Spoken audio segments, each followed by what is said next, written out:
jemaat yang dikasihi Tuhan, kita akan bersama-sama memperkatakan apa yang dimaksud dengan Pentakosta ketiga dan Mazmur 91. Apa yang dimaksud dengan Pentakosta ketiga? 1. Pentakosta ketiga adalah pencurahan Roh Kudus yang dahsyat di zaman ini, melebihi yang terjadi di Azusa Street. 2. Pentakosta ketiga akan mengakibatkan penuaian jiwa yang terbesar dan yang terakhir sebelum Tuhan Yesus datang kembali. 3. Pentakosta ketiga akan membangkitkan generasi Yeremia, yaitu anak-anak muda yang dipenuhi Roh Kudus, cinta mati-matian kepada Tuhan Yesus, tidak kompromi terhadap dosa, dan akan bergerak untuk memenangkan jiwa. 4. Pentakosta ketiga lahir di Indonesia dan bergerak ke bangsa-bangsa. Gerakan ini dari timur ke barat dan akan kembali ke Yerusalem. 5. Pentakosta ketiga akan memberikan kuasa untuk menyelesaikan amanat agung, dan setelah itu Tuhan Yesus akan datang kembali. Dan mari bersama kita sepakat dan percaya mendeklarasikan firman Tuhan yang tertulis dalam Mazmur 91. Dalam lindungan Allah, orang yang duduk dalam lindungan yang maha tinggi dan bermalam dalam naungan yang maha kuasa akan berkata kepada Tuhan, tempat perlindunganku dan kubu pertahananku, Allahku yang kupercayai. Sungguh, Dialah yang akan melepaskan engkau dari jerat penangkap burung, dari penyakit sampar yang busuk. Dengan kepaknya Ia akan menudungi engkau, di bawah sayapnya engkau akan berlindung. Kesetiaannya ialah perisai dan pagar tembok. Engkau tak usah takut terhadap kedahsyatan malam, terhadap panah yang terbang di waktu siang, terhadap penyakit sampar yang berjalan di dalam gelap, terhadap penyakit menular yang mengamuk di waktu petang. Walau 1000 orang rebah di sisimu dan 10.000 di sebelah kananmu, tetapi itu tidak akan menimpamu. Engkau hanya menontonnya dengan matamu sendiri dan melihat pembalasan terhadap orang-orang fasik. Sebab Tuhan ialah tempat perlindunganmu, yang maha tinggi telah kau buat tempat perteduhanmu. Malapetaka tidak akan menimpa kamu, dan tulah tidak akan mendekat kepada kemahmu. Sebab malaikat-malaikatnya akan diperintahkannya kepadamu untuk menjaga engkau di segala jalanmu. Mereka akan menatang engkau di atas tangannya, supaya kakimu jangan terantuk kepada batu. Singa dan ular tedung akan kau langkahi. Engkau akan menginjak anak singa dan ular naga. Sungguh hatinya melekat kepadaku, maka aku akan meluputkannya. Aku akan membentenginya, sebab ia mengenal namaku. Bila ia berseru kepadaku, aku akan menjawab. Aku akan menyertai dia dalam kesesakan. Aku akan meluputkannya dan memuliakannya. Dengan panjang umur akan kukenyangkan dia, dan akan kuperlihatkan kepadanya keselamatan daripadaku. Haleluya. Amin. Berikan tepuk tangan sorak-sorak bagi Tuhan yang dahsyat dalam setiap hidup kita, saudara. Haleluya, puji nama Tuhan. Shalom, saudara. Shalom. Saudara, saya percaya kebaikan Tuhan tidak pernah habis dalam setiap kehidupan kita. Amin saudara.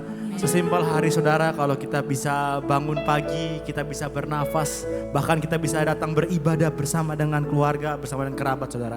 Saya percaya itu semua tidak lepas karena kebaikan Tuhan saudara. Hari saudara, maukah kita bersyukur atas apa yang Tuhan perbuat dalam setiap kehidupan kita saudara. Saya percaya apapun keadaanmu hari saudara, baik, senang, susah, apapun itu saudara, saya percaya Tuhan selalu baik dalam setiap kehidupan kita. Yang percaya boleh katakan amin. Yang percaya boleh kasih tepuk tangan dan dasar Tuhan kita saudara. Mari sama-sama kita angkat tangan kita saudara. Kami angkat tangan kami, tanda kami percaya kami punya Tuhan yang dahsyat. Kami punya Tuhan yang baik dalam setiap kehidupan kami Tuhan. Ini setiap kami Tuhan, kami datang di tempat ini Tuhan. Kami menyembah Engkau Allah yang hidup Tuhan Yesus. Bertahtalah di tempat ini Tuhan. Bertahtalah pujian kami Tuhan. Terima kasih Tuhan. Di dalam nama Tuhan Yesus. Yang siap menyembah Tuhan, sama-sama kita katakan amin. Terima kasih Tuhan.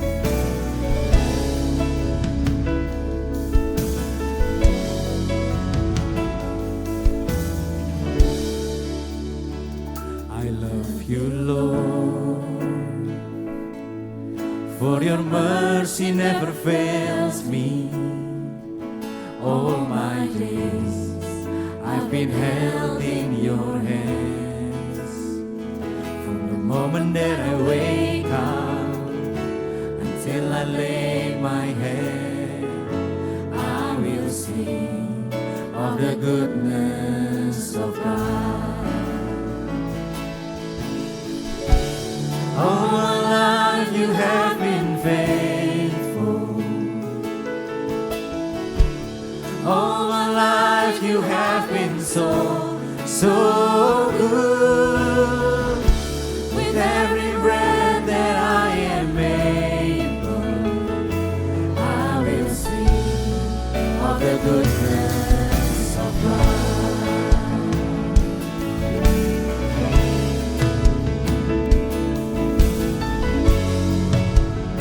Setiap sembah kami Tuhan pada Engkau Tuhan Yesus.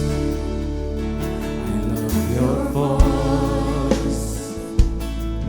You have led me to the fire. In darkest nights, you are close like no other. I know you as a father. I've known you as a friend. I have lived in the goodness of God. All my life you have been faithful. All my life you have been so good. With every breath that I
kali saudara. Mari sama-sama nyatakan. All my life you have been faithful. All my life you have been so good.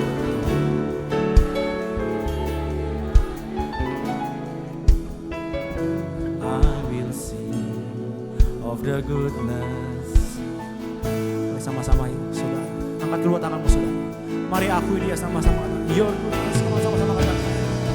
Your goodness is running out. Come on. It's running out to me. Yes, amen, amen. Your goodness is running out. It's running out to me. When my life lay down, I surrender now. I give you everything. Your goodness. Your goodness is running out. It's running out to me. Your goodness. Your goodness is running out. It's running out for me. Your goodness is running out. It's running out for me. When my life lay down, I surrender now. I give you everything. Your goodness is running out. It's running out for me. It's running out. It's running out for me. Your goodness. Your goodness is running out. It's running out for me. With my life laid out, surrender now. I give you everything. Your goodness. Your goodness is running out. It's running out for me. Mari sama-sama saudara. Angkat tanganmu. Nyatakan. All my life you have been faithful. All my life. All my life you have been so good. With every breath that I am able, I will sing of the goodness. Mari sekali lagi saudara. All my life you have been faithful. All my life you have been so good. With every breath that I am able, I will sing of the goodness of God. I will sing of the goodness of God. I'm gonna sing of the goodness of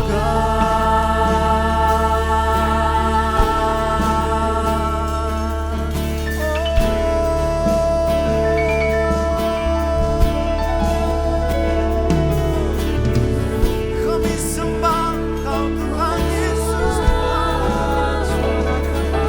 Terima kasih Tuhan Yesus.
Glory, glory, hallelujah.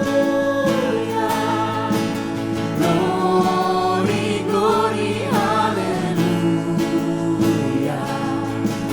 Glory, glory, hallelujah. Hallelujah, puji.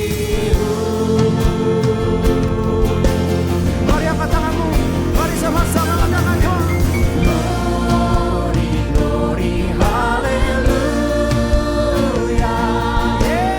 Glory, glory, hallelujah. Hallelujah.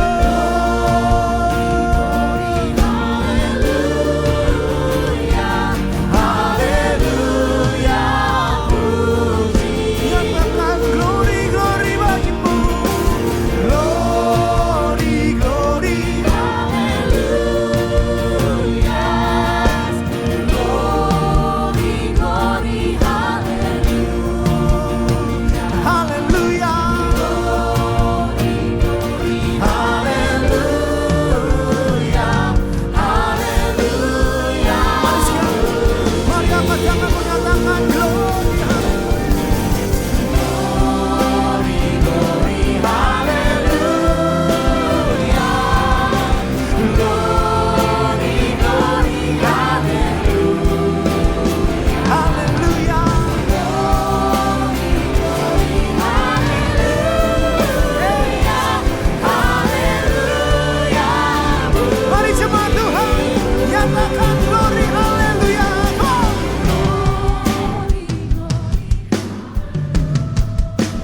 Dengarlah seruan kami Tuhan.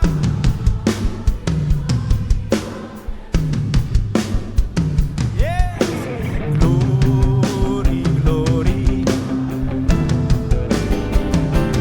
Haleluya, puji. Nyatakan haleluya, glory. Glory, glory, haleluya. Glory, glory, haleluya. Haleluya.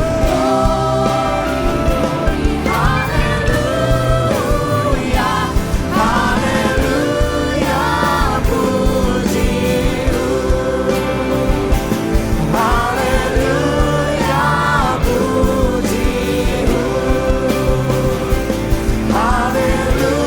Haleluya, puji.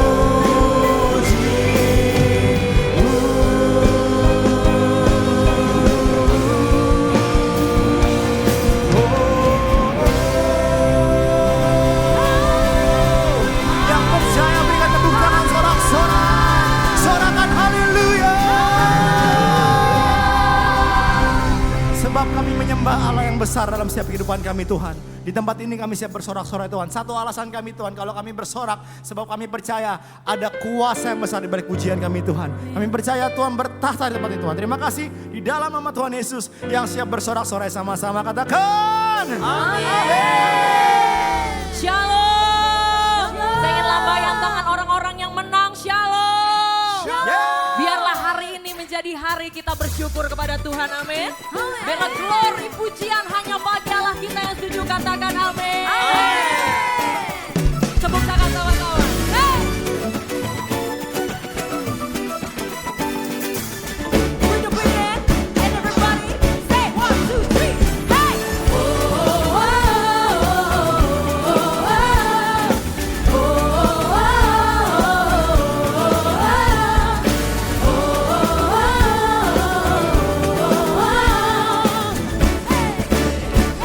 Semuanya katakan, God is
Clap your hands in the air, come on.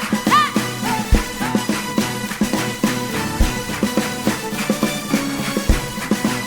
There's the power in the name of Jesus. Everybody say it loud.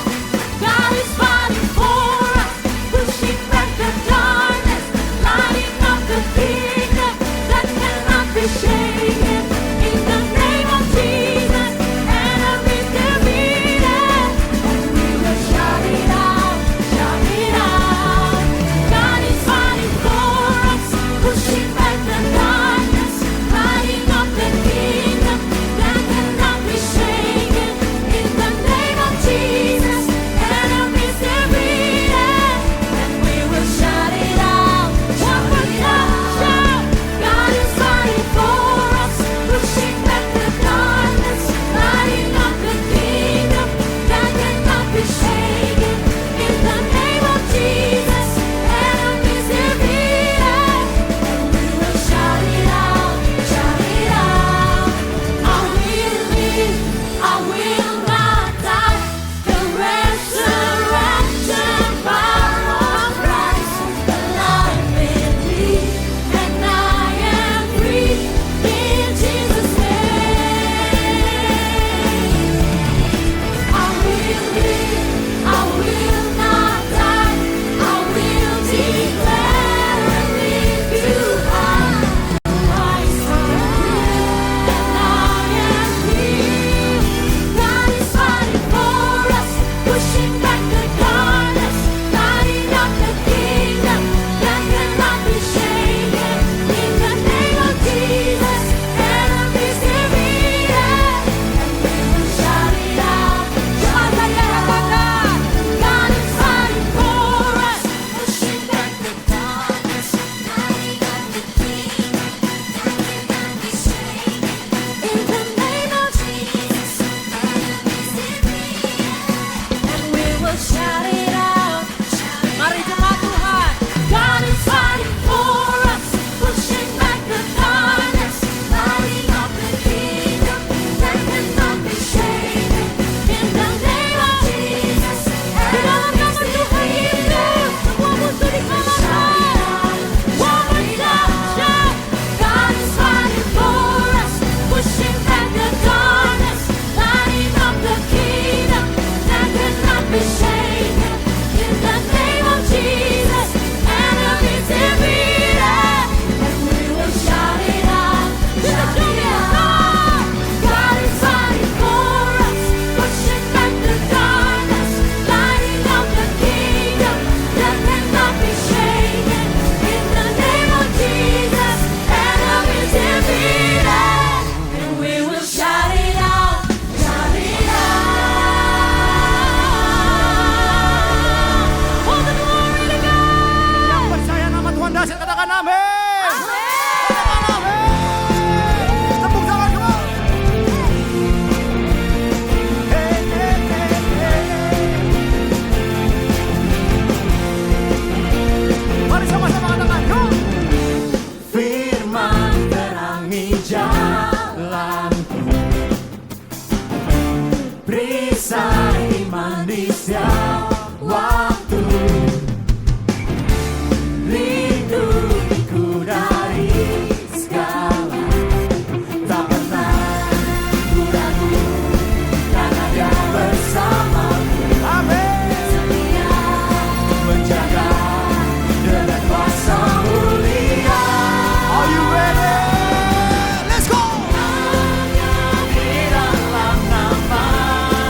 sepanjang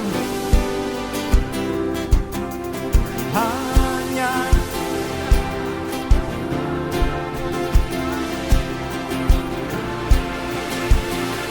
bagiku. Sampai tepuk tangan. Tepuk tangan, come on.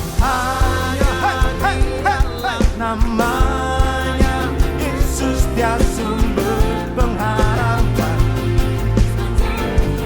Yuk bersama-sama. Oh, say. Hanya di dalam kuasa-Nya pasti tersedia kemenangan bagiku selama. Hanya di dalam namanya Yesus, dia sumber pengharapan di sepanjang hidupku. Hanya di dalam kuasa-Nya pasti tersedia kemenangan bagiku selama-lamanya. Kami percaya dengan iman kami, Tuhan. Sebab itu hari ini kami bersama-sama katakan Tuhan. Mari sama-sama katakan Tuhan. Dalam namanya ada pengharapan, dalam kuasa-Nya kemenangan. Dalam namanya ada pengharapan, dalam kuasa-Nya kemenangan. Berikan tepuk tangan sorak-sorai bagi Raja yang berkuasa. Haleluya. Kami percaya Tuhan, di dalam nama Tuhan selalu ada pengharapan. Di dalam kuasa-Mu ada kemenangan ya Tuhan. Kami percaya begitu juga dengan bangsa kami Indonesia ya Tuhan. Kemenangan demi kemenangan boleh terjadi atas bangsa kami. Oleh sebab itu kami mengangkat tangan kami, melepaskan berkat atas bangsa kami Indonesia Tuhan. Kami tahu bahwa Tuhan Kau sungguh mengasihi bangsa kami. Terima kasih buat keamanan, kedamaian yang boleh terjadi ya Tuhan. Khususnya di masa transisi pemerintahan yang baru. Kami percaya Tuhan, Engkau yang selalu ada menjaga bangsa kami Tuhan. Kami berdoa kiranya presiden dan wakil presiden yang terpilih adalah yang takut akan Tuhan, yang toleran dan nasionalis ya Tuhan, yang pastinya mengutamakan kepentingan rakyat Tuhan. Kami percaya Tuhan Yesus, Engkau Allah yang selalu pegang kendali atas bangsa kami Indonesia. Kami juga berdoa untuk presiden kami Pak Jokowi dan Pak Maruf Amin. Kiranya di masa akhir jabatannya ya Tuhan, semua tugasnya boleh diselesaikan dengan tanggung jawab ya Tuhan. Engkau yang selalu memberikan hikmat sehingga mampu mengatasi setiap permasalahan yang ada di bangsa kami. Terima kasih ya Bapa. Kami juga berdoa untuk gembala sidang kami Pak Niko. Kiranya Tuhan yang terus mengurapi ya Tuhan. Biarlah kuasa dan otoritas ilahi itu boleh mengalir selalu dalam kehidupannya. Sehingga ketika hamba-Mu melayani Tuhan, ada mujizat yang boleh selalu menyertai, ada kemenangan yang boleh terjadi ya Tuhan.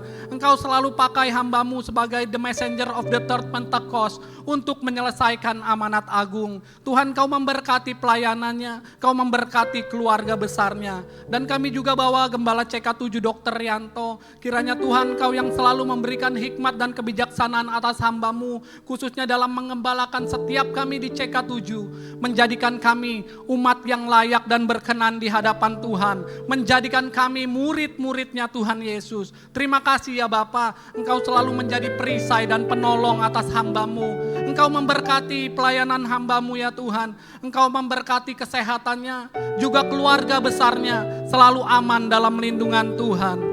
Dan kami berdoa Tuhan untuk generasi Yeremia, di mana Tuhan sudah janjikan akan lahir anak-anak muda yang luar biasa, yang takut akan Tuhan, dipenuhi Roh Kudus, yang cinta mati-matian akan Tuhan Yesus, dan akan bergerak untuk memenangkan jiwa. Kami percaya mereka akan menjadi future leader di CK7 maupun di bangsa-bangsa ya Tuhan. Dan saat ini juga kami mendukung doa Tuhan untuk seminar LGBTQ pada tanggal 27 April ya Tuhan. Kami berdoa kiranya Tuhan mengurapi pembicara, pengerja maupun peserta yang hadir ya Tuhan. Sehingga Tuhan mereka boleh mengerti. Tuhan singkapkan kebenaran firman-Mu tentang LGBTQ ya Tuhan. Dan kami percaya Tuhan biarlah nama Tuhan saja yang dipermuliakan. Terima kasih ya Bapa. Ini yang menjadi doa-doa kami di dalam nama Tuhan Yesus Kristus. Mari sama-sama yang percaya katakan amin. Silakan duduk, Bapak Ibu Saudara yang terkasih. Saya ingin melihat apakah ada dari Bapak Ibu Saudara sekalian yang baru pertama kali hadir di GBI PRJCK 7, boleh lambaikan tangannya.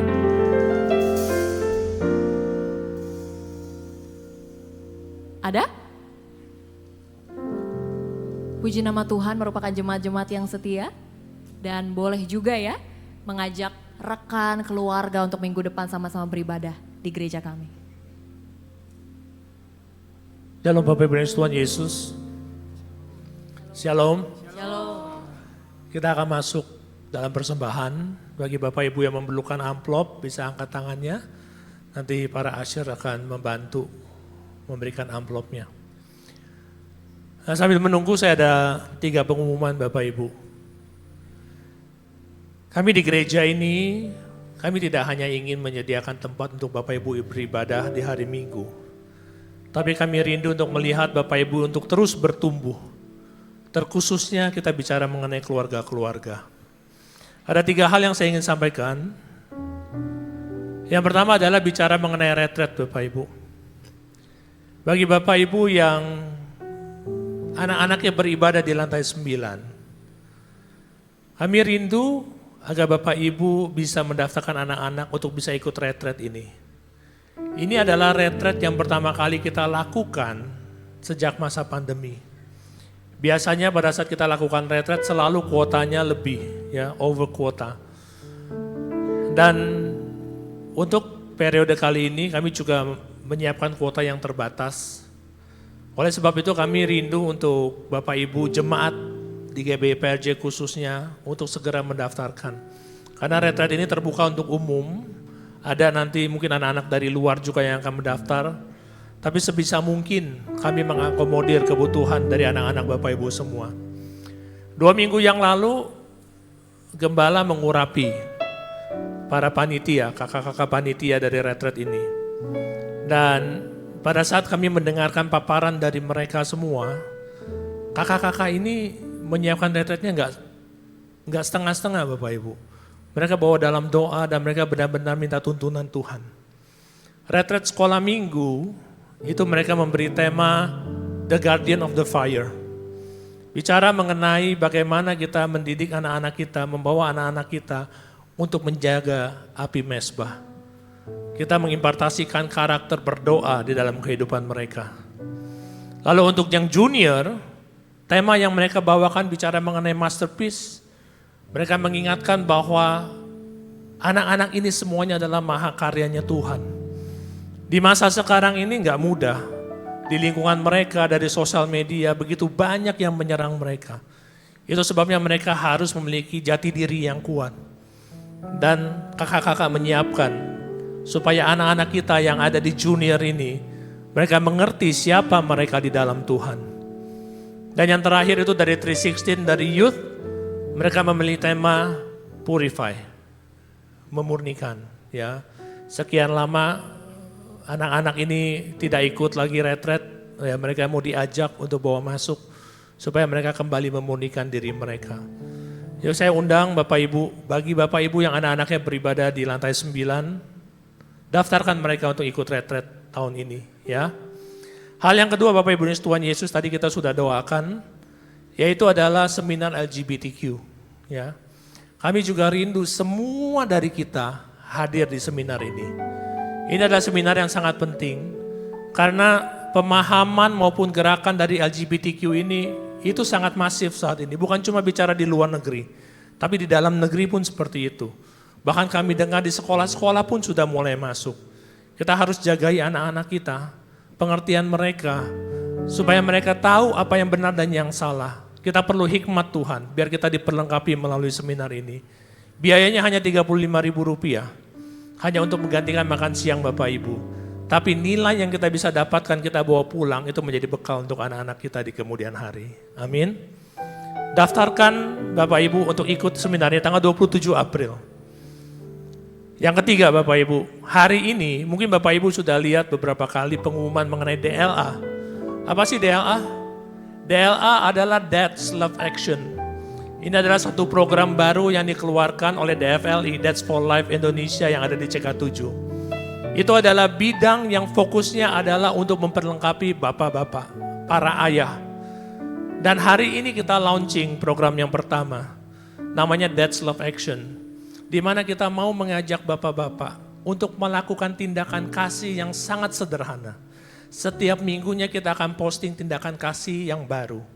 Dan kita rindu bapak-bapak untuk ikut melakukannya. Contoh, hari ini tindakan kasih yang kami posting adalah untuk bapak-bapak memeluk anak dan katakan I love you. Kami mau bapak-bapak bisa lakukan hal seperti itu. Mungkin ada yang sudah terbiasa, tapi ada juga yang masih canggung. Tapi biarlah melalui program ini kita dibiasakan. Amin. Banyak kesaksian yang kami dapatkan sebelum pandemi kemarin. Ada seorang ibu yang datang kepada kami mengatakan, seumur-umur pernikahan kami, gak pernah loh suami saya siapin surprise buat saya. Tapi hari itu pada saat dia berulang tahun, suaminya menyiapkan surprise. Kenapa? Karena memang dari DLA ini dihimbau untuk melakukan surprise buat istrinya. Ataupun banyak hal lain. Yuk, saya encourage para ayah di sini. Kita ikut, caranya mudah sekali. Bapak ikut follow IG-nya dari DFL, dan di situ setiap minggunya kita akan keluarkan. Apa sih tindakan kasih yang harus dilakukan? Pada saat Anda lakukan, Anda foto, Anda posting, dan Anda mendapatkan kesempatan untuk menenangkan hadiah-hadiah ini. Ada voucher, dinner, untuk berdua, ada staycation untuk sekeluarga. Ya, yuk yang pertama, Bapak Ibu yang anak-anaknya beribadah di bawah, ajak mereka untuk ikut retret. Yang kedua, seminar LGBTQ, jangan tinggalkan kesempatan ini. Ambil kesempatan ini, daftarkan diri Anda. Yang ketiga, para ayah khususnya. Kami rindu para ayah diubahkan. Ya, kita ikut. Setiap minggu kita akan keluarkan tindakan kasih yang kita bisa lakukan bersama-sama. Itu aja yang saya sampaikan pengumumannya. Yuk sekarang saya undang Bapak Ibu untuk bangkit berdiri. Kita akan masuk dalam persembahan. Terima kasih Tuhan Yesus, kami mengucap syukur Tuhan untuk setiap kebaikan-Mu. Terima kasih Bapa untuk berkat-Mu, untuk pimpinan-Mu, untuk perlindungan-Mu. Dan saat ini kami ada sebagian dari berkat yang Engkau berikan untuk kami kembalikan sebagai pelebaran kerajaan-Mu.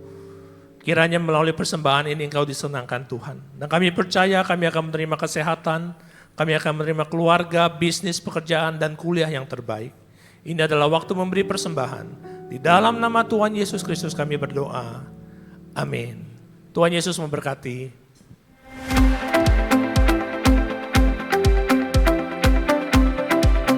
Shalom. Berikut kami sampaikan beberapa pengumuman. Ibadah Minggu tanggal 14 April 2024, pukul 7 dan 16.30 waktu Indonesia Barat, dilayani oleh Pendeta Ruben Ong. Pukul 9 dan 11.30 waktu Indonesia Barat, dilayani oleh Pendeta Robertus Purwadi SSPD. GBI PRJ Mandarin pukul 9 waktu Indonesia Barat, dilayani oleh Pendeta Stefan J. Saputra SMTH. Ibadah raya disertai juga dengan ibadah King's Kid, ibadah anak berkebutuhan khusus, Little Blessing Toddler, sekolah minggu, Joshua Generation Kids Church English Service, Junior Church Indonesian Service, 316 Youth English Service, dan 2PM Service. Sehubungan dengan libur nasional Hari Raya Idul Fitri pada hari Rabu dan Kamis tanggal 10 dan 11 April 2024, maka diinformasikan sebagai berikut. Doa Fajar, Bible Study, dan Cool diliburkan pada tanggal 8 sampai dengan 20 April 2024 dan aktif kembali pada hari Senin 22 April 2024. Kantor OTP CK7 diliburkan pada tanggal 8 sampai dengan 15 April 2024 dan aktif kembali pada hari Selasa 16 April 2024. Menara doa 24 jam tetap aktif seperti biasa. Unit pelayanan jemaat akan mengadakan penyerahan anak secara onsite pada hari Minggu 28 April 2024 pukul 11.30 waktu Indonesia Barat. Bagi Bapak Ibu yang ingin menyerahkan anak-anak harap segera mendaftarkan diri. Pendaftaran dibuka mulai tanggal 1 sampai dengan 21 April 2024 secara online via www.gbprj.org. Untuk informasi lebih lanjut dapat menghubungi kantor sekretariat di depan setelah ibadah selesai. Untuk info lengkap seluruh kegiatan GBI PRJ CK7, maka Bapak Ibu dapat follow sosial media GBI PRJ baik di Instagram, TikTok, Threads, Facebook, maupun Twitter. Sekian pengumuman pada hari ini, terima kasih atas perhatian Bapak Ibu sekalian, Tuhan Yesus memberkati. Sampai hari ini kita menikmati kebaikan Tuhan. Rasanya itu bukan lagi kekuatan kita. Siapa yang hari ini pakai kekuatan sendiri nggak kuat? Rasanya nggak kuat ya kalau menghadapi dengan kekuatan sendiri. Tapi karena Tuhan memampukan setiap kita. Dan biarlah hari ini, lewat pujian ini, lewat ibadah kita pada sore hari ini, kita tahu bahwa sampai akhir hidup kita, selalu ada Tuhan yang memegang setiap kita. Dan Dia tidak pernah gagal. Hari ini kami naikkan pujian syukur kepadamu ya Tuhan. Engkau yang selalu memegang kami. Dan biarlah hari ini Tuhan Yesus selalu menjadi peringatan bagi setiap kami untuk berjalan sesuai dengan kehendak.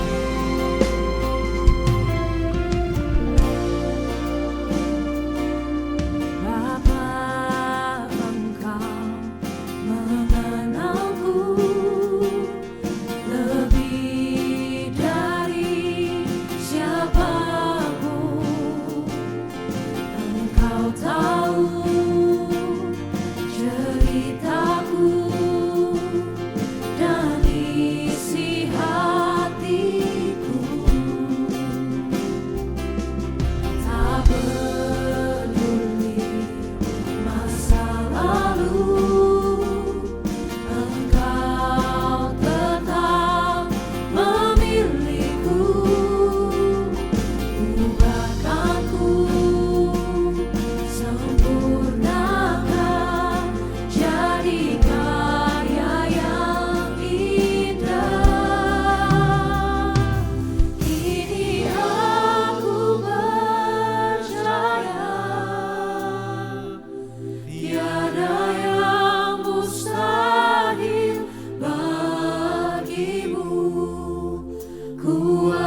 ikuti panggilanmu, bukan setia sampai akhir hidupku.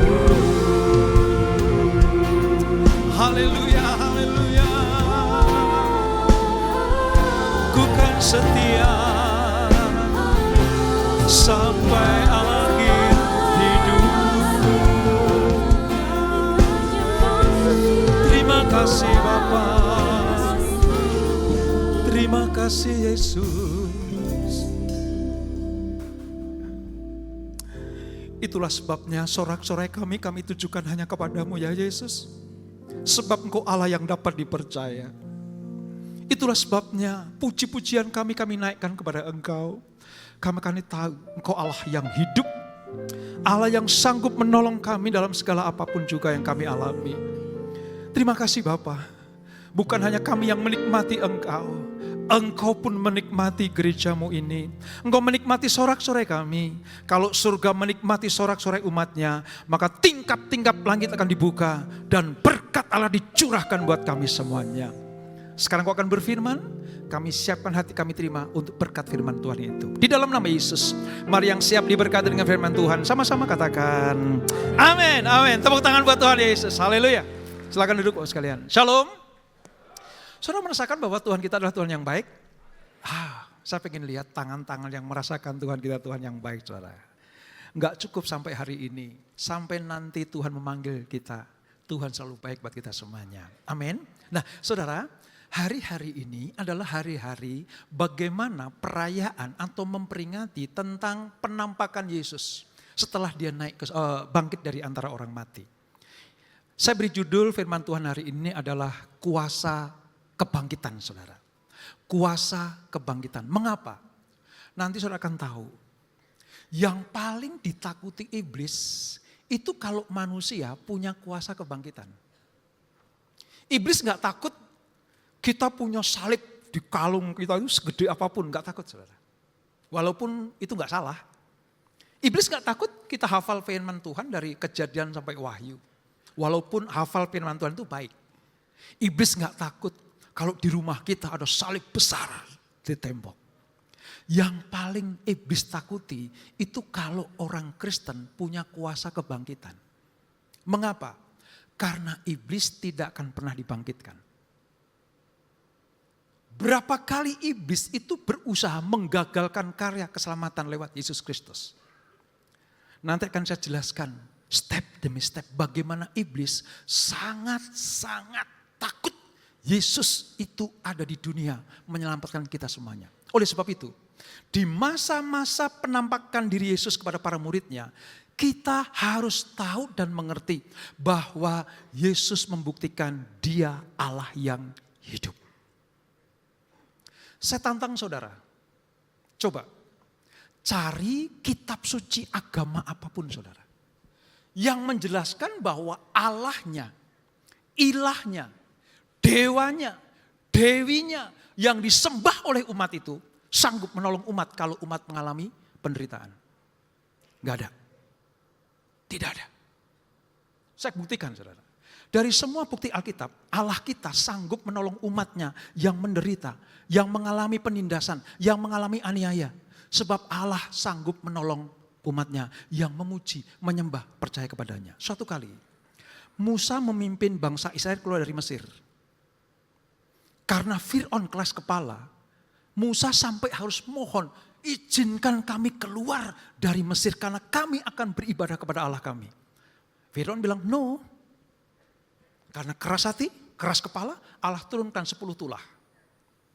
Saya nggak sebutkan satu persatu, karena nanti kalau satu-satu pulang malam ini. Satu saja, tentang apa? Gelap gulita. Saudara tahu, semua tulah Mesir itu bukan pertarungan antara Fir'aun dan Musa. 10 tulah itu tidak menandakan bahwa Musa dan Fir'aun itu berkelahi, no. 10 tulah menandakan bahwa Allahnya Musa sedang mendemonstrasikan keunggulannya dibanding ilahnya Fir'aun. Gelap gulita saudara. Mengapa Allah turunkan gelap gulita? Karena orang Mesir menyembah dewa matahari. Namanya Dewa Ra. Jadi ketika gelap gulita diturunkan Allah di seluruh penduduk Mesir. Kecuali tanah Goshen. Seluruh orang Mesir tidak bisa memandang. Bahkan muka dengan muka, satu orang dengan yang lain. Saking pekatnya. Bukan hanya gelap. Mereka mengalami kedinginan. Tidak ada terang sedikit pun. Maka mereka teriak-teriak. Ra, muncullah. Ra, tampillah. Kami dalam penderitaan. Kami dalam kesusahan. Kami dalam kepedihan. Gelap. Tampillah. Bukankah kami sudah menyembah Engkau? Bukankah kami sudah membawa korban persembahan kepadamu? Engkau anggap Engkau sebagai dewa kami. Tampillah. Saudara tahu? Ra nggak tampil.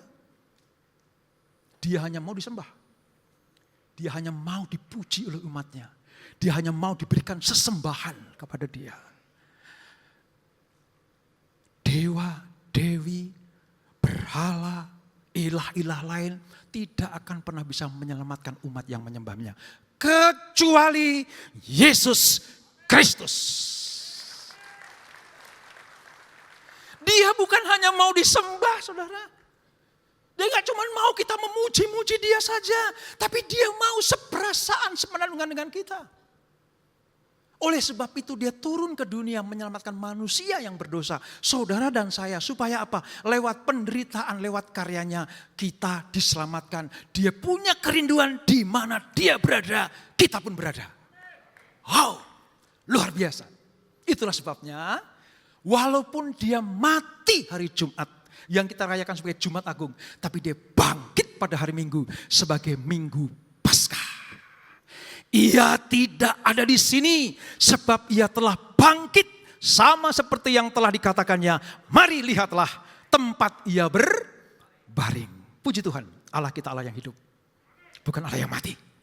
Bukan berhala, bukan arca, bukan patung. Tapi Allah yang hidup merasakan apa yang kita rasakan dan menolong umatnya yang setia taat kepadanya. Saudara tahu, iblis berusaha menggagalkan karya Yesus. Minimal 3 kali saudara, minimal 3 kali. Yang pertama, waktu dia pengen dilahirkan saudara. Yesus mau dilahirkan saja, iblis sudah gak suka. Dia pakai siapa? Herodes. Herodes dengar orang Majus dari timur datang ke Bethlehem, disuruh mampir ke istana Herodes. Ditanya, kalian mau kemana jauh-jauh dari timur? Timur itu ada wilayah Iran, Mesopotamia. Datang ke Bethlehem lewat Yerusalem dicegat Herodes. Ngapain kalian datang jauh-jauh? Kami dituntun oleh bintang timur itu. Di mana bintang timur berhenti, kami akan menemukan raja yang lahir bagi umat manusia. Herodes meradang. Kenapa? Karena dia tidak mau disaing oleh raja yang lain. Makanya dia dengar bahwa akan ada raja yang lahir. Wow, iblis tunggangi Herodes supaya apa? Menggagalkan kelahiran Yesus. Bahkan kelahirannya saja sudah mau digagalkan. Dia bilang gini, hei orang Majus, nanti kamu datang duluan ke sana ya. Kalau udah sampai di sana, kamu menyembah, pulang balik mampir ke gua lagi. Kasih tahu lokasinya di mana. Sherlock ke kita, gitu kira-kira saudara. Apa yang terjadi? Setelah dia menyembah Yesus, bayi Yesus di palungan itu, dia mau balik lagi ke tempatnya, dia muter jalan lain, kan dituntut oleh malaikat. Dari sejak lahir, Yesus sudah dihalang-halangi oleh iblis. Supaya apa?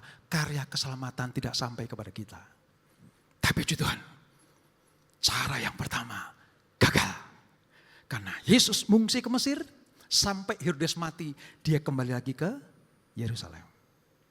Itu yang pertama. Yang kedua, Yesus berkarya 33,5 tahun.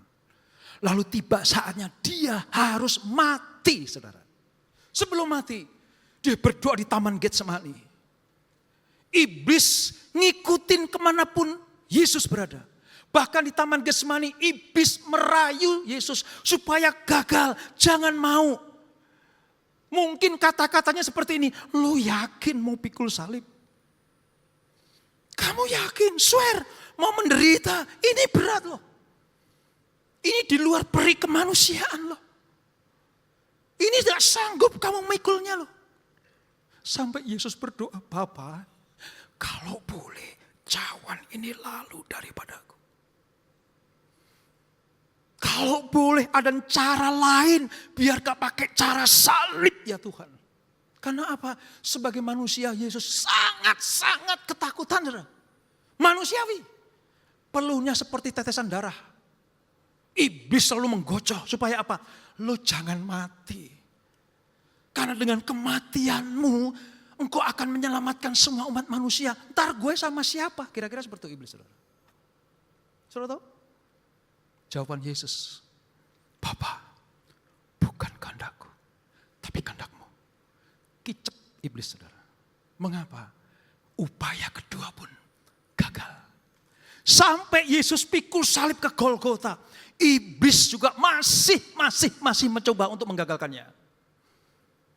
Penderitaannya sampai jatuh 3 kali, tetap dia bangkit. Karena kemenangan Yesus sebenarnya apa? Keluar dari Getsemani itulah kemenangan Yesus. Kata ketika dia memikul salib, yang ada cuma satu, gairah. Yang di hati Yesus cuma wajah saudara dan saya. Dia Tuhan yang tidak hanya pengen kita sembah, tapi dia Tuhan yang mau sependeritaan dengan kita. Mau melepaskan umatnya dari belenggu dosa. Yang kedua gagal, saudara. Yang ketiga ini upaya terakhir. Wis, naik salib, naiklah. Dia tunggu iblis, tunggu Yesus. Karena dia berjanji, dia akan bangkit pada hari yang ketiga. Benar saudara. Turun dari salib jenazahnya, ditaruh di lubang gua.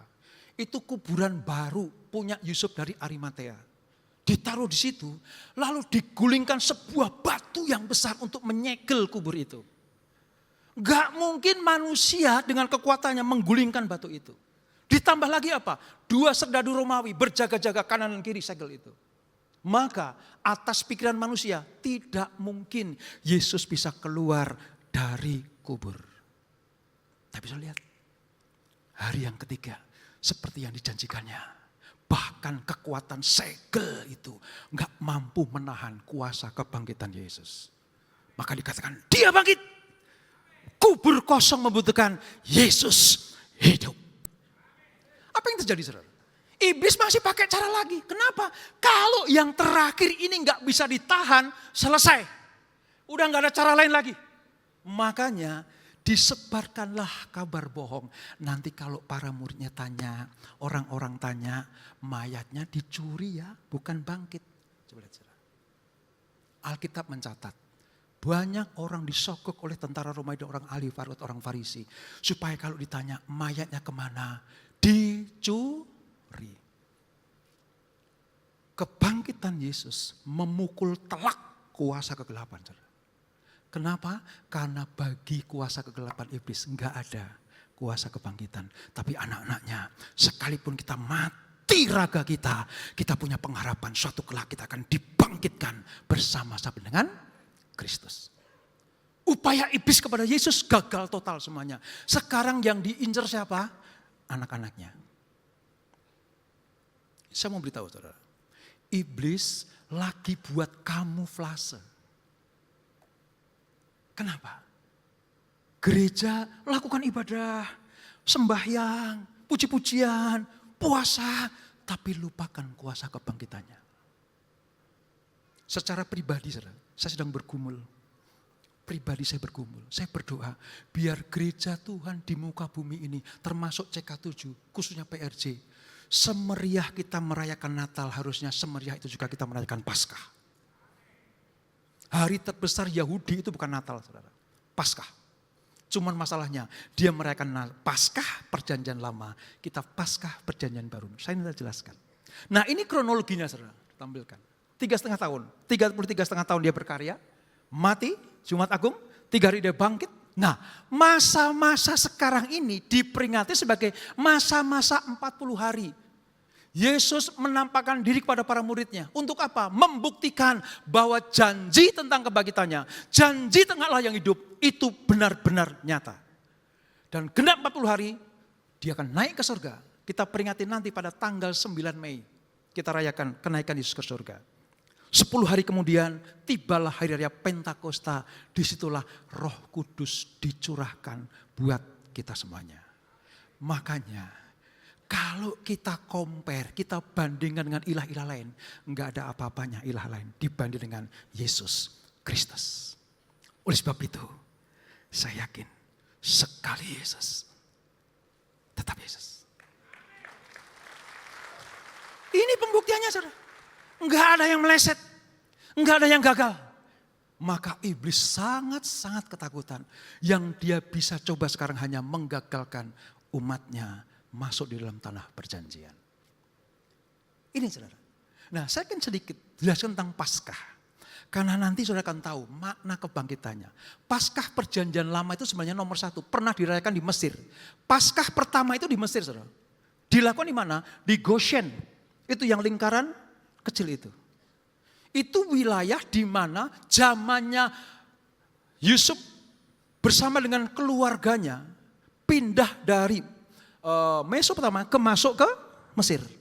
Disitulah Fir'aun kasih tempat. Mereka beranak pinak di situ. Menjadi bangsa yang besar. Kerjanya cuma tahu peternak. Mesir juga peternak. Saudara. Tetapi orang Israel di Goshen peternak. Di delta Sungai Nil tempatnya hijau sekali. Setiap kali saya melewati Sungai Nil saya tanya sama lo, gimana keadaan Goshen? Dia bilang, tuh Pak masih hijau royo-royo. Saudara. Kenapa? Karena di tepi Sungai Nil. Mengapa di situ Goshen? Karena banyak sekali keuntungannya. Nanti kalau ada keluaran Exodus, rute terdekat dari Mesir ke tanah Kanaan itu Goshen. Bukan di Kairo, bukan di Alexandria, tetapi di Goshen itu rute terdekat ke Kanaan. Dan yang kedua, disitulah tempat yang subur bagi peternakan bagi orang Ibrani.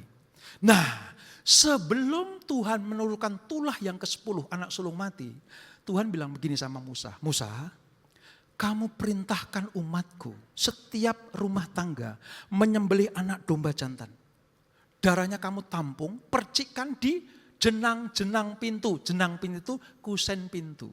Karena nanti akan ada malaikat maut. Pukulan terakhir bagi Fir'aun adalah malaikat maut akan turun.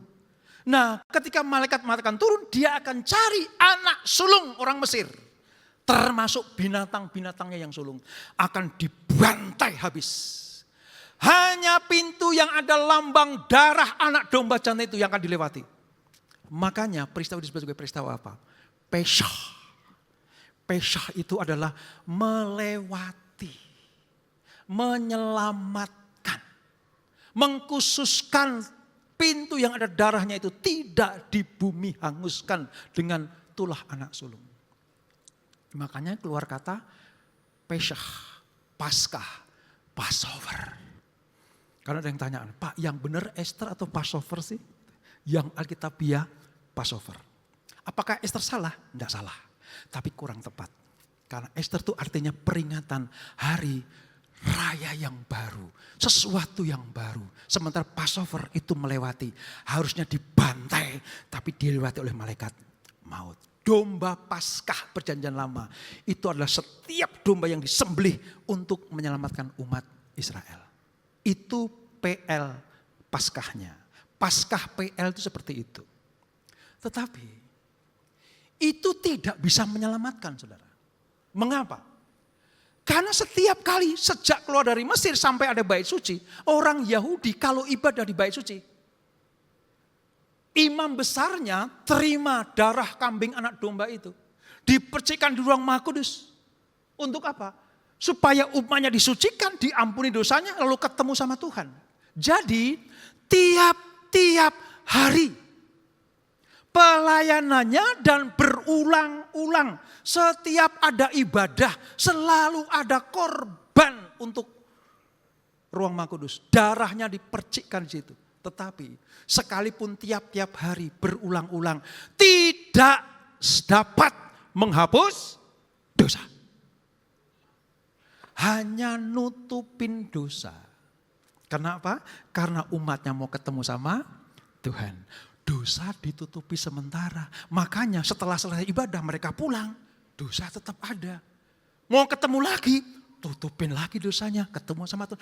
Berulang-ulang, berkali-kali saudara. Tapi lihat, lewat darah Yesus. Sekali untuk selama-lamanya dan sekali untuk siapa saja. Kita baca Yohanes 1 ayat 29. 1, 2, 3. Lihatlah anak domba Allah. Yang apa saudara? Menghapus dosa dunia. Di sana nutupin, di sini menghapus. Jadi semua cara-cara ibadah lama sudah digenapi oleh Yesus ketika dia di kayu salib. Maka dia katakan, oh, finish, selesai. Kelahiran Yesus menggenapi hukum Taurat. Kematiannya membatalkan semua hukum Taurat. Oleh sebab itu, saudara bisa bayangkan Pak, kalau kita ibadah pakai cara perjanjian lama, apa yang terjadi? Udah bawa mobil, harus bawa kambing, domba, lembu, sapi, saudara. Bawa mobil aja, parkirnya susahnya luar biasa. Apalagi bawa ternak. Yesus menyempurnakannya. Makanya lewat 2 hukum, loving God, loving people. Semua hukum Taurat sudah digenapi dalam 2 hukum ini. Kasih Tuhan Allahmu dengan segala hatimu. Dan kasih sama manusia. Seperti engkau mengasihi dirimu sendiri. Saya kasih analogi seperti ini saudara. Lagi makan enak bersama dengan keluarga. Makanannya paling disukai oleh keluarga. Semua menikmati. Tiba-tiba ada bau yang tidak kita sukai. Sehingga apa? Hilang selera untuk makan. Apa itu? Maaf ya, kotoran kucing. Wah, sangat mengganggu. Di mana sih kita nggak tahu, tapi baunya ada. Dipanggillah pembantu. Tolong selesaikan masalah ini. Kami sedang makan, terganggu karena ada kotoran kucing. Iyemnya cari, ketemu saudara. Dia ambil koran, dia ambil kain, ditutupilah kotoran kucing itu. Saya pengen tanya, apakah mata nyonya melihat kotoran kucing lagi? Enggak. Baunya ada? Ada. Itulah cara perjanjian lama menutupi dosa. Kotorannya masih ada, cuma ditutup sementara supaya enggak terlihat. Tapi baunya masih kemana-mana. Beda dengan cara yang kedua. Ia mengambil karbol.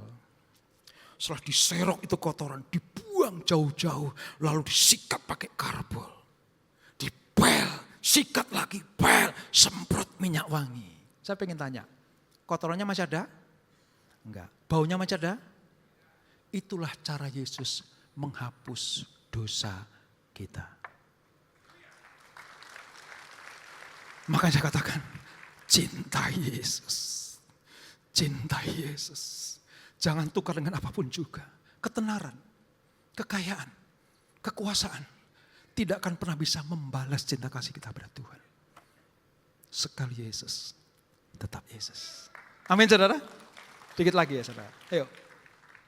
Nah, kematian Yesus itu menghapus dosa umat manusia. Lunas dibayar. Artinya tidak perlu lagi kambing, domba, lembu, sapi. Cukup Yesus. Tidak perlu lagi juru selamat saudara. Ya, saya sering katakan kan, juru parkir banyak. Juru masak banyak. Juru rawat banyak. Tapi juru selamat cuma satu. Yesus Kristus. Tidak perlu lagi juru selamat yang lain. Hanya Yesus. Karena dia mati. Cukup untuk menghapus dosa seluruh umat manusia. Dan lunas dibayar. Darah Yesus. Nanti Paulus perjamuan kudus saudara. Dipimpin oleh hamba Tuhan. Kalau kita mengangkat cawan lambang darah Kristus. Itulah yang menyucikan dosa-dosa kita.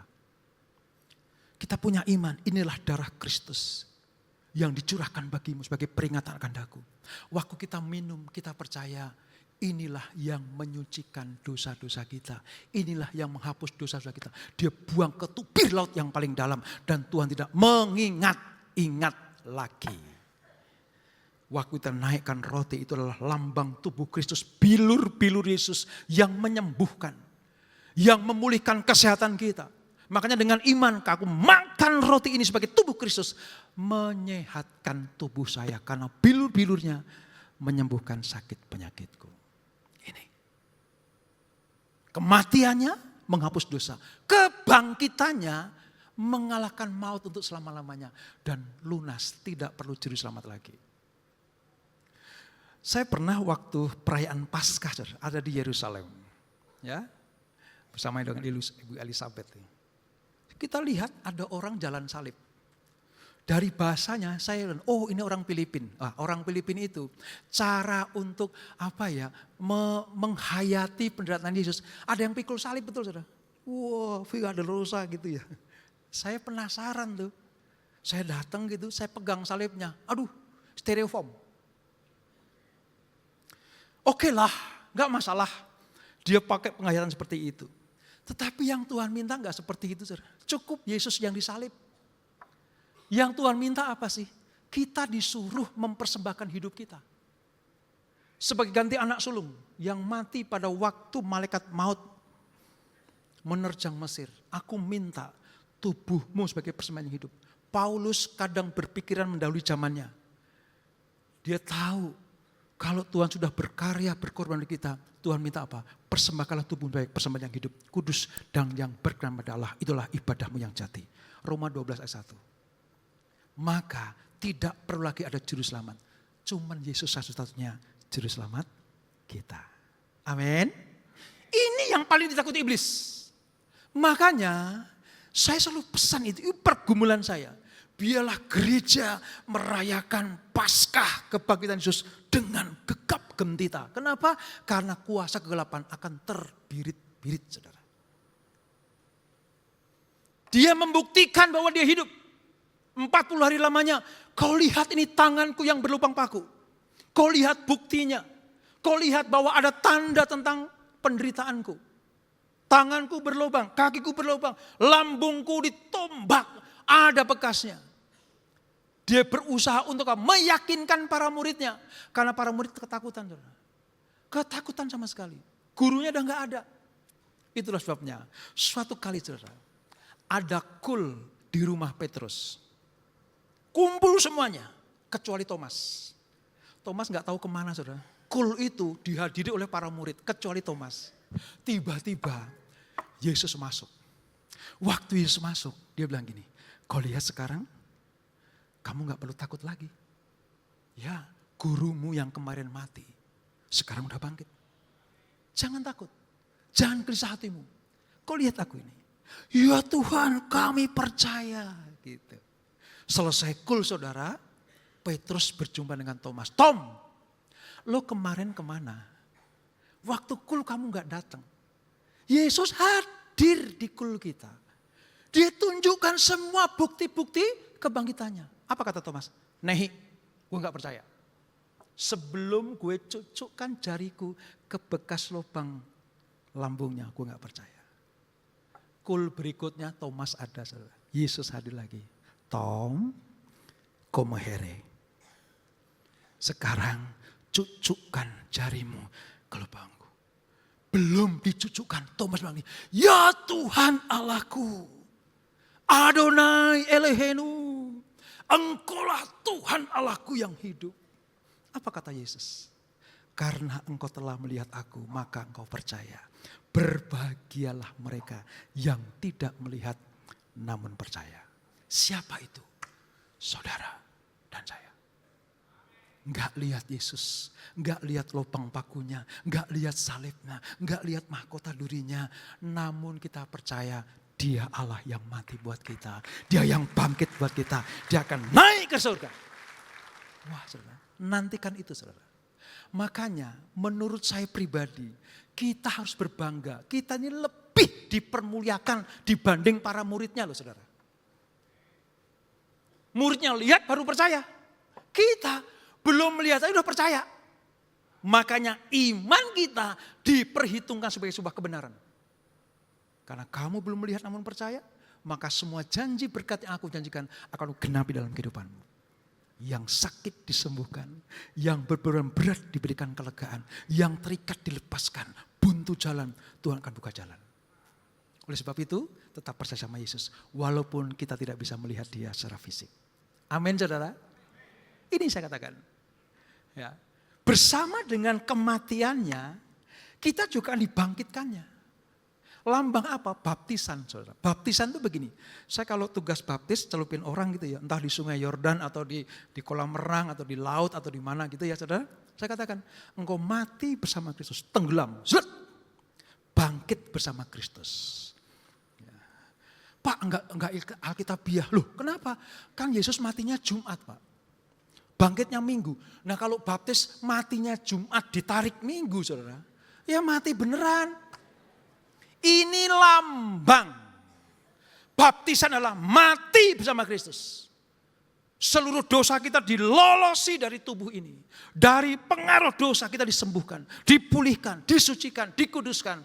Kita bangkit bersama Kristus. Dan itulah yang membuat kuasa kegelapan terbirit-birit kalau melihat anak orang-orang Tuhan. Orang-orang Kristen punya kuasa kebangkitan. Oleh sebab itu, miliki kuasa kebangkitan. Supaya apa? Supaya kita mengalahkan maut itu. Saya sering kasih pengertian buat siapapun saudara, termasuk para pendoa. Enggak usah ditengking iblis itu. Enggak usah ditengking. Kalau kita punya kuasa kebangkitan saja, mereka enggak doyan saudara. Menjauh dari kita. Bayangkan kalau para suami tempat ini punya kuasa kebangkitan. Betapa bahagianya para istri dan anak-anak. Dan betapa menderitanya iblis. Karena kepala keluarga punya kuasa kebangkitan. Saudara bisa bayangkan para istri punya kuasa kebangkitan. Betapa bangganya suami. Betapa bersukacita anak-anak. Karena mamanya punya kuasa kebangkitan.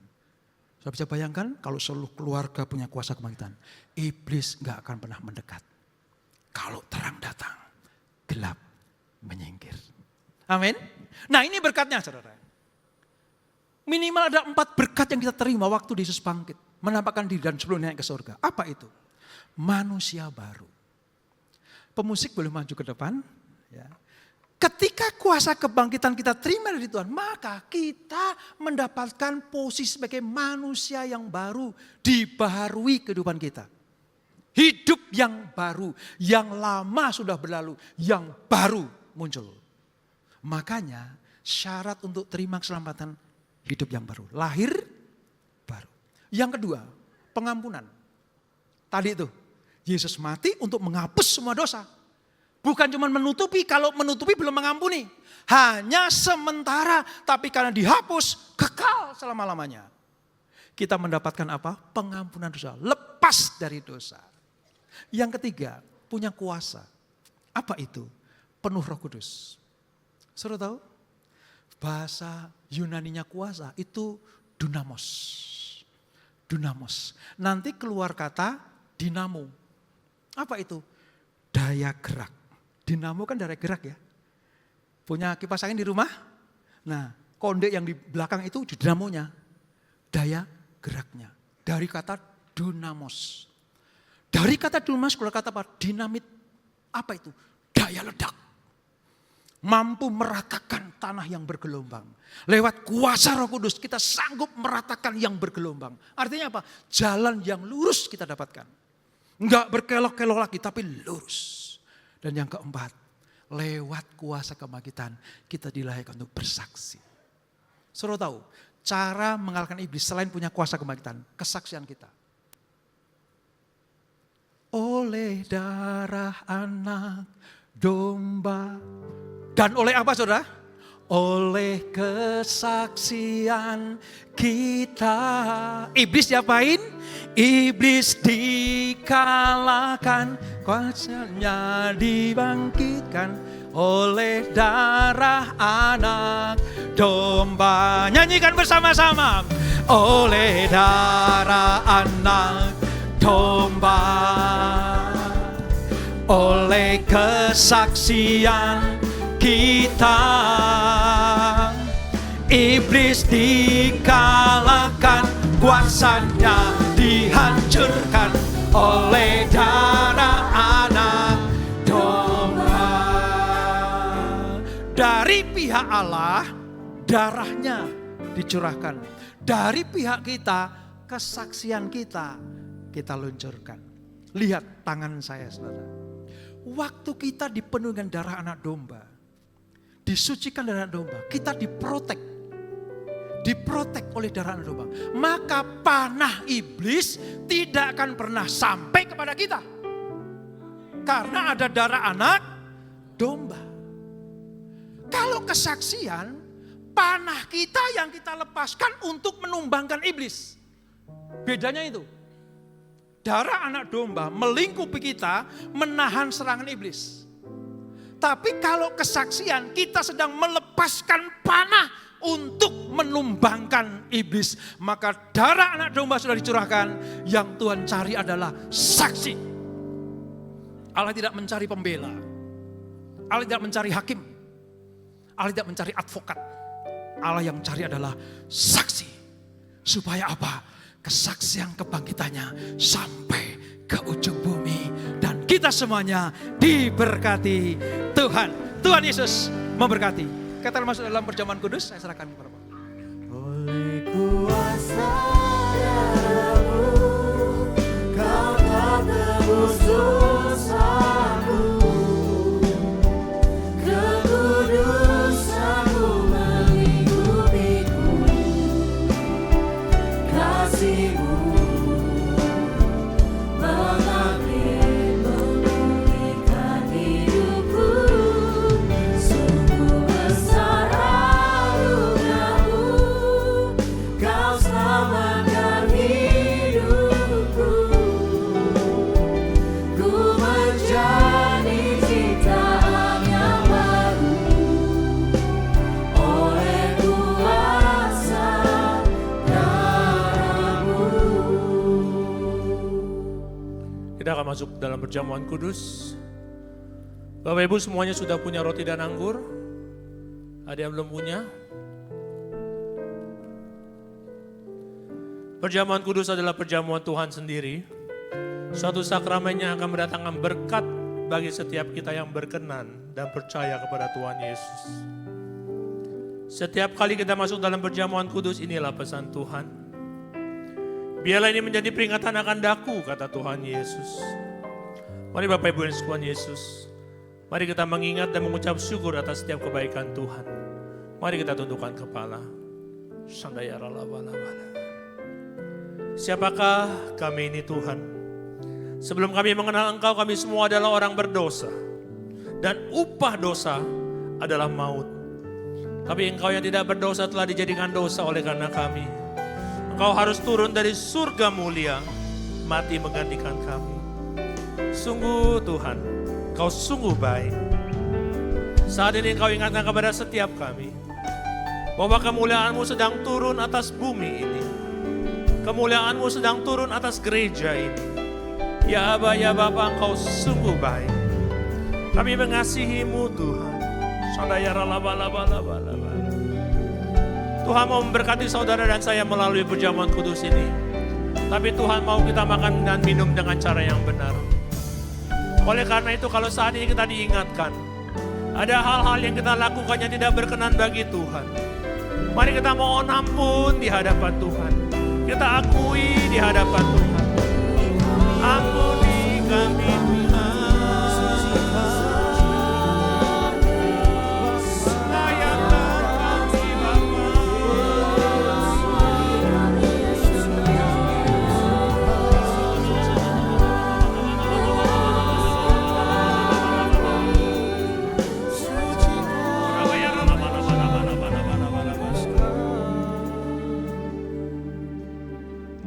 Tuhan Yesus, ampuni kami Tuhan. Berkati jemaat-Mu, berkati pelayanan-Mu. Layakkan kami untuk menerima perjamuan kudus ini Tuhan. Kami akan masuk dalam perjamuan kudus dengan hati penuh ucapan syukur. Di dalam nama Tuhan Yesus Kristus kami berdoa. Amin. Perjamuan kudus hanya diperuntukkan bagi mereka yang sudah percaya. Anak-anak di bawah 12 tahun belum diperkenankan untuk terima perjamuan kudus. Semua sudah ada roti dan anggur ya. Yuk boleh saya undang untuk bangkit berdiri. Kita siapkan roti kita.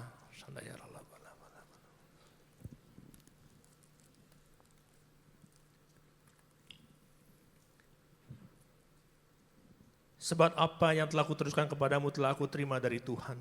Yaitu Tuhan Yesus pada malam waktu ia diserahkan mengambil roti. Kita angkat roti di tangan kanan kita tinggi-tinggi. Dan sesudah itu ia mengucap syukur atasnya. Ia memecah-mecahkannya dan berkata, inilah tubuhku yang diserahkan bagi kamu. Perbuatlah ini menjadi peringatan akan aku. Saudara yang dikasihi Tuhan Yesus, bukankah roti yang kita pecah-pecahkan ini adalah persekutuan kita dalam tubuh Kristus? Amin. Mari kita makan dalam nama Yesus.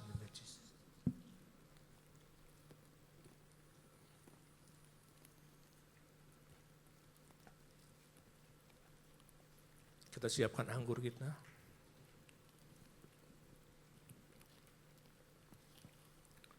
Kita angkat cawan di tangan kanan kita tinggi-tinggi.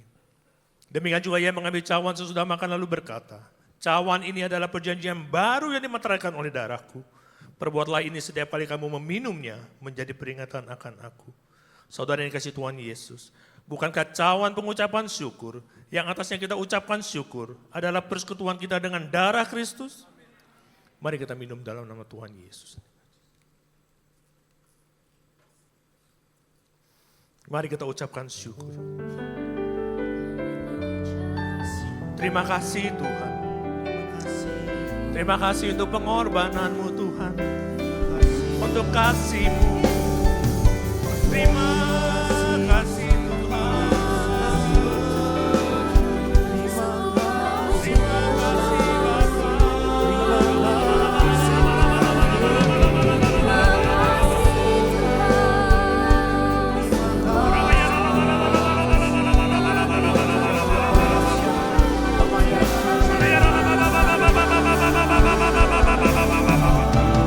Mari saudara-saudara yang kasih Tuhan Yesus, terimalah pengurapan dari Tuhan, pengurapan kasih mula-mula, pengurapan pemulihan yang seutuhnya, terobosan-terobosan yang baru Tuhan percayakan dalam hidupmu. Terima, terima, terima. Terima kasih Yesusku, terima kasih Yesusku, puji syukur hanya bagi Tuhanku. Terima kasih Yesusku, terima kasih Yesusku, puji syukur hanya bagi Tuhanku. Puji syukur hanya bagi Tuhanku. Puji syukur hanya bagi Tuhanku.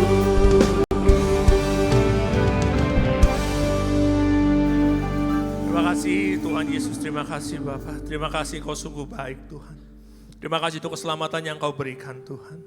Terima kasih untuk berkat-berkat-Mu. Untuk kesembuhan, kelepasan, jawaban doa, kekuatan, pengharapan yang baru. Engkau memberkati umat-Mu berlimpah-limpah Tuhan. Kami akan pulang dengan bersorak-sorai. Hamba-Mu berdoa Tuhan. Engkau mengasihi kami semua. Tutup bungkus kami dengan kuasa darah anak domba Allah. Engkau berkati keluarga-keluarga. Para suami mari angkat kedua tanganmu. Tuhan memberkati para suami di tempat ini. Jadilah imam, raja dan nabi di rumah tanggamu. Diberkatilah pekerjaan usaha dan bisnismu. Diberkatilah rumah tanggamu. Diberkatilah kehidupanmu. Apa yang kau kerjakan, Tuhan buat berhasil. Para istri mari angkat kedua tanganmu. Tuhan kau juga berkati para istri di tempat ini. Jadilah tiang doa dan penolong bagi suami dan keluargamu. Jadilah pokok anggur yang manis di tengah-tengah keluargamu. Diberkatilah kehidupanmu. Melalui engkau, nama Tuhan akan selalu dipermuliakan. Anak-anak muda dan yang belum menikah, mari angkat kedua tanganmu. Tuhan kau lihat generasi penerus di tempat ini. Berkati mereka Tuhan. Pengurapan Daniel 10 kali lebih cerdas dari anak-anak dunia. Tuhan curahkan. Bapa, engkau pimpin mereka dimanapun mereka berada Tuhan. Bawa terus mereka naik dan tidak turun. Menjadi kepala dan bukan ekor. Biarlah apa yang mereka lakukan, apa yang mereka kerjakan, kau juga buat berhasil Tuhan. Dalam studi mereka, dalam usaha mereka. Kami akan melihat bagaimana mereka selalu memuliakan nama-Mu. Dan bagi pasangan yang belum menikah, Engkau berikan pasangan yang sepadan. Para single parents, mari angkat kedua tanganmu, saudara. Tuhan memelukmu dengan kasih-Nya. Engkau tidak akan ditinggalkannya. Apa yang engkau perlukan, Tuhan cukupkan. Kekuatan, penghiburan, berkat melimpah, Tuhan curahkan bagimu. Semua jemaat, mari angkat kedua tanganmu. Dengan iman, hamba percaya, yang sakit sudah disembuhkan, yang berbeban berat sudah mendapat jawaban doa, yang terikat sudah dilepaskan. Hamba berdoa, seluruh jemaat GBI-PRJ diselamatkan oleh Tuhan Yesus. Kami mengucap syukur atas segalanya. Dalam nama Tuhan Yesus Kristus kami berdoa. Amin. Kita beri kemuliaan untuk Tuhan Yesus. Kita akan tutup ibadah pada sore hari ini. Terima kasih Tuhan Yesus, kami mengucap syukur Tuhan untuk setiap kebaikan-Mu. Terima kasih untuk hadirat-Mu. Kami percaya dalam hadirat-Mu ada kekuatan, ada pengharapan yang baru. Terima kasih Bapa. Kami mengucap syukur untuk hamba-Mu yang Kau kirimkan pada sore hari ini Tuhan. Bapa, Engkau berkati Pak Robert beserta keluarga dimanapun ia berada. Kau pakai Tuhan. Kau pakai untuk pelayanannya, pekerjaannya Tuhan. Keluarga ini Engkau berkati berlimpah Tuhan. Tutup bungkus dengan kuasa darah anak domba Allah Tuhan. Kami juga berdoa untuk setiap jemaat-jemaat-Mu Tuhan. Bapak, Engkau lihat jemaat-jemaat-Mu yang taat dan setia. Berkat-Mu berlimpah bagi mereka semua Tuhan. Sepanjang minggu ini kami aman dalam perlindungan Tuhan. Bapak, bagi yang berpergian Engkau lindungi juga Tuhan. Mereka aman di dalam tangan Tuhan. Terima kasih Bapak, dan kami siapkan hati kami untuk menerima berkat daripada Tuhan. Mari Bapak Ibu dan Tuhan Yesus, pulang dan terimalah berkat yang berlimpah-limpah dari Allah Bapa. Kasih karunia dari anak yang tunggal Tuhan Yesus Kristus. Dan penyertaannya manis dari Roh Kudus. Mulai sekarang sampai Maranatha, bahkan selama-lamanya. Mari setiap kita yang percaya dan sudah diberkati, sama-sama kita katakan amin. Shalom saudara, edisi Voice of Pentecost kali ini kita akan membahas mengenai proses menjadi murid. Sebagian besar dari kita pernah mengenyam pendidikan sebagai seorang murid. Siapa sih seorang murid itu? Ia adalah seseorang yang memiliki komitmen, kerendahan hati, dan keinginan yang kuat dalam dirinya untuk selalu belajar dan menyelesaikan tugasnya. Nah, seorang murid membutuhkan guru yang mampu menuntun dan mengajarnya, sampai murid itu menjadi ahli di bidangnya, dan bisa menduplikasi apa yang pernah dibuat oleh sang guru. Tuhan Yesus ialah sang guru agung. Ia memerintahkan murid-muridnya untuk pergi ke segala bangsa, guna memberitakan Injil dan memuridkan orang-orang yang belum diselamatkan. Sebagai pengikut Tuhan, kita juga termasuk murid-muridnya yang bertugas melanjutkan pemberitaan Injil, menyebarkan kebenaran firman Tuhan untuk menuntaskan amanat agung. Memang tidaklah mudah dalam mengerjakan pemberitaan Injil, maka dari itu, para murid memerlukan bantuan Roh Kudus untuk dapat menyampaikan pesan dengan hikmat. Roh Kudus akan menolong sehingga hal yang sulit itu dapat dikerjakan dengan baik. Sebelum mengutus para murid, Yesus memanggil orang-orang untuk dimuridkan sebagai proses persiapan. Mereka diberi pengajaran untuk dapat mengenal Tuhan dan kerajaan-Nya. Ada 3 hal yang perlu dilakukan untuk memastikan bahwa murid-murid siap melakukan tugas penting ini. Langkah pertama ialah mau menerima panggilan dan mengikuti Yesus. Siapa sajakah yang dapat menerima panggilan untuk mengikuti Yesus? Yaitu orang-orang yang berasal dari berbagai latar belakang berbeda, dipanggil untuk menjadi pengikut Tuhan Yesus, diperlengkapi dengan firman, dan diberi kuasa untuk melakukan tugas penyelamatan. Banyak orang muda yang beranggapan bahwa menjadi murid adalah sesuatu yang membosankan, karena banyak menekankan hal-hal batiniah mereka. Pandangan itu tidak tepat, karena menjadi murid Kristus adalah kehidupan yang penuh gairah kudus yang akan membawa kepada kepuasan dan kebahagiaan. Yohanes 8 ayat 34 berkata, "Sesungguhnya orang yang berbuat dosa ialah hamba dosa." Dosa mengikat manusia dan membuat orang melakukan hal-hal buruk dan salah berulang-ulang sampai menjadi kebiasaan berdosa. Sebagai murid yang menerima panggilan, kita perlu memiliki kebiasaan baru yang menyenangkan hati sang guru. Untuk mengubah kebiasaan lama menjadi baru, diperlukan proses yang disebut pemuritan. Pemuritan akan membawa kebiasaan baru dalam kehidupan orang-orang yang melakukannya. Tujuan Yesus memuridkan ialah agar para murid siap melakukan tugas yang besar, yaitu pemberitaan kasih Tuhan yang menyelamatkan manusia dari dosa. Salah satu aspek penting yang perlu dimiliki oleh seorang murid adalah memperbesar kapasitas manusia rohnya. Yang kedua ialah murid bersedia untuk diajar.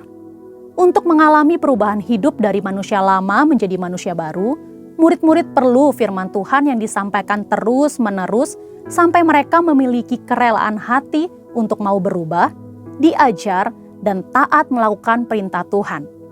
Sikap inilah yang sangat diperlukan pada diri seorang murid. Karena tanpa hati yang mau diajar, orang akan terus-menerus mengalami pergumulan dalam batinnya ketika menerima firman. Kita belajar dari Simon Petrus. Ia adalah seorang nelayan. Tuhan Yesus berkata bahwa Simon Petrus akan dijadikan penjala manusia. Seorang nelayan menjadi seorang rasul, ini merupakan suatu lompatan yang sangat besar. Apa yang menjadikan Petrus bisa mengalami perubahan sebesar itu? Jawabannya adalah hati yang taat, mau belajar, dan diajar oleh kebenaran firman Tuhan yang didengarnya. Dalam pengiringannya bersama Yesus, sedikit demi sedikit terjadi perubahan dalam diri Simon Petrus. Firman Tuhan berkuasa mengubah hidup manusia dengan catatan orang tersebut membuka hatinya untuk mau diajar dan taat. Hal ketiga yang perlu dilakukan oleh seorang murid ialah bergantung sepenuhnya kepada Roh Kudus. Ini adalah aspek paling penting yang Tuhan Yesus ajarkan kepada murid-murid. Ia menjalani kehidupan yang sangat bergantung kepada Roh Kudus. Ia memerlukan pelatihan dan praktek dalam kehidupan sehari-hari. Dalam Kisah Para Rasul 1 ayat 8 berkata, "Tetapi kamu akan menerima kuasa kalau Roh Kudus turun ke atas kamu, dan kamu akan menjadi saksiku di Yerusalem dan di seluruh Yudea dan Samaria dan sampai ke ujung bumi." Murid-murid diajar mengenai mujizat, melihat Yesus melakukan mujizat, dan akhirnya mempraktekkan mujizat kepada orang yang membutuhkan.